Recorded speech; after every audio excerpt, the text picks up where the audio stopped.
I had bought oranges to make my orange juice. I was left with the peels and thought to make something of it. I ran out of all-purpose cleaner, so I decided to make some by mixing apple cider vinegar and water. Apple cider vinegar offers the same benefits as plain white vinegar, but I prefer the smell of apple cider vinegar. Both have similar acidity levels and can be used to clean and disinfect around the house. Apple cider vinegar is not as effective as chlorine, but we know how toxic chlorine can be. So if it's unnecessary and I can avoid using it, I will continue to use my apple cider vinegar to clean it. That way I reduce the chemicals and the plastic packaging that comes with it.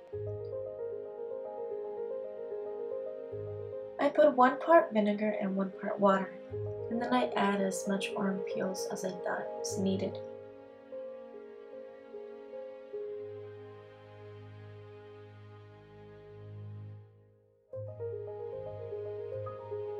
Several studies found antibacterial properties in orange oil, which is extracted from orange peels.